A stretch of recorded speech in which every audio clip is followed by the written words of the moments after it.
உங்கள் தங்க நகை விற்று உடனடி பணம் பெற மேக்ஸ் கோல்டு கால் 04445454545. அதெல்லாம் முக்கியம் இல்லை. கடைசி வரைக்கும் விஜயகாந்த் பையன்றதே முக்கியம்.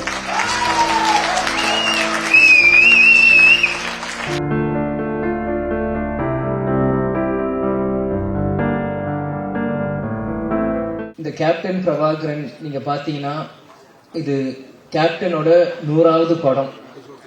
ஆனா கேப்டன் மறைந்து ரீரிலீஸ் ஆகி இது கேப்டனோட முதல் படமாக நம்ம எல்லாருமே அதை கொண்டாடணும்.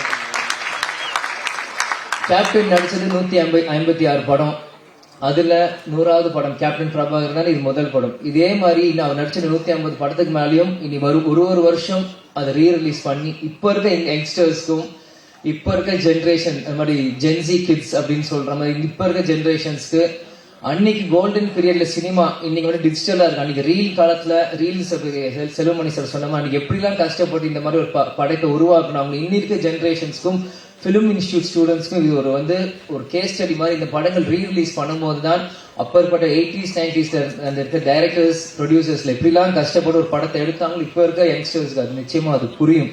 இன்னைக்கு நீங்க பாத்தீங்கன்னா இன்னைக்கு ரம்யா கிருஷ்ணன் மேடமா இருக்கட்டும், இன்னைக்கு அந்த ஆட்டமா தேரோட்டம் இன்னைக்கும் அவங்க நடந்து வரும்போது நாங்க பார்த்தேன். எனக்கு அவங்க நடந்து வரும்போதே அந்த பாட்டு மைண்ட் எனக்கு அடிக்க ஆரம்பிச்சிருச்சு. அந்த இளையராஜா சார் மியூசிக் அப்படின்னு அவங்க நடந்து வர மாதிரியே தான் எனக்கு அது இருந்தது.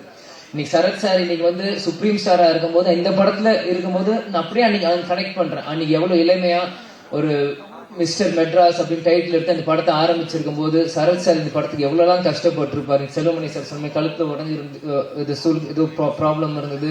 இந்த மாதிரி பல விஷயங்கள் இவங்க பண்ணியிருக்காங்க. அதே மாதிரி மன்சூலிகான் அண்ணன் வந்து அவர் வந்து நான் சின்ன வயசுல இருந்து அவரோட நான் எந்த ஷூட்டிங் போனாலும் என்னை தூக்கி வச்சு விளையாடுவாரு கொண்டு வர.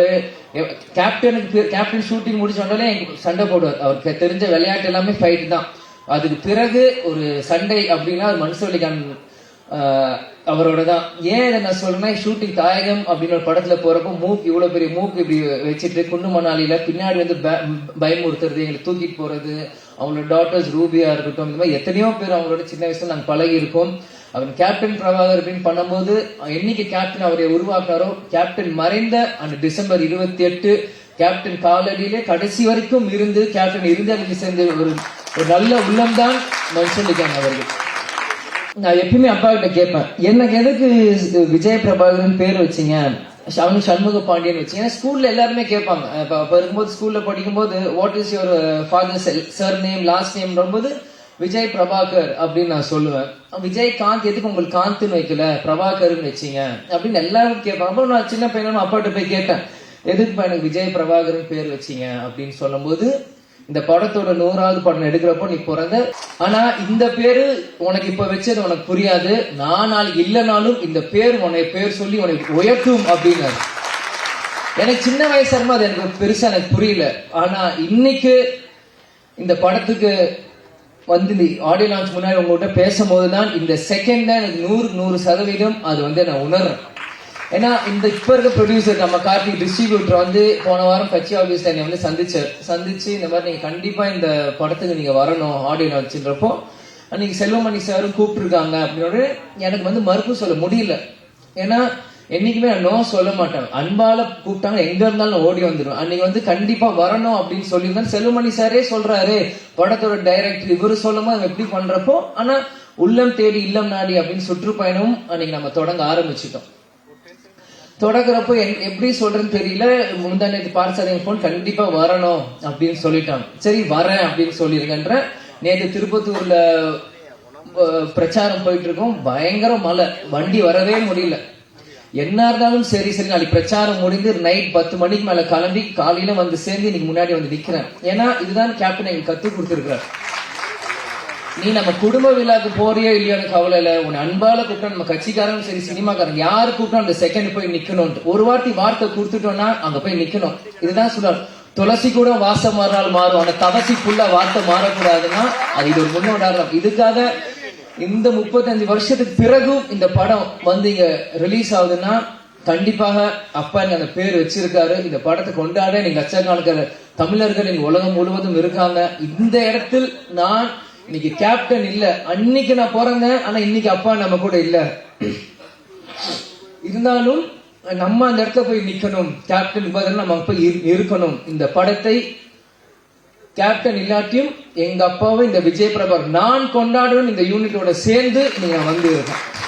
அம்மா கூட சொன்னாங்க, எது ஷம்மு தான் சென்னையில் இருக்கா போட்டு, இல்ல நான் போறேன், நான் வரேன்னு சொல்லிட்டு நான் போறேன், எவ்வளவு தூரமா இருந்தாலும் சரி நான் வரேன், முடிச்சிட்டு நாளைக்கு காலம் திரும்பி வந்து சுற்றுப்பயணம் நான் கலந்துக்கிறேன். ஆனா இன்னைக்கு வேற எந்த படம்னா கூட நான் யோசிச்சிருப்பேன். ஆனா இந்த டைட்டில், இந்த கேப்டன் பிரபாருக்கு இந்த விஜய் பிரபார் கண்டிப்பா வரணும், அப்பா இல்லாத நேரத்தில் இந்த விஜய் பிரபார் கண்டிப்பா இங்க இருக்கணும் அப்படின்னு சொல்லி வந்து இந்த விழாவில் நான் பங்கேற்பதற்கு எனக்கு உண்மையிலேயே ரொம்ப சந்தோஷமாவும் பெருமையாவும் இருக்கு. நான் வாழ்ந்த இந்த வாழ்க்கைக்கு முதல் பலன் நான் அடைஞ்சிட்டேன் அப்படின்னு தான் நான் நினைக்கிறேன். அப்பாங்க இல்ல இல்ல நான் எமோஷன் ஆகக்கூடாதுன்னு தான் இருக்கேன்.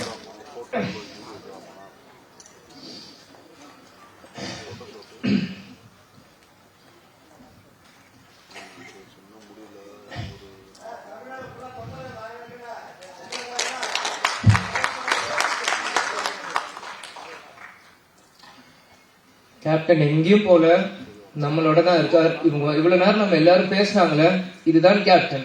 கேப்டன் எல்லார் உள்ளத்திலும் இருக்கார்.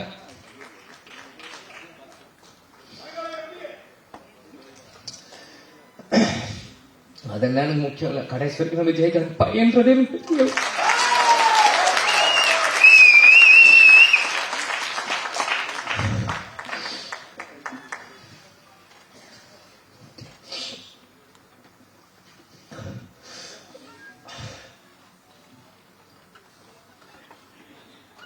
ஏன்னா சிங்கம்புலி என்ன சொன்ன மாதிரிதான் தமிழ்நாடு நல்ல தலைவரை இழந்தது.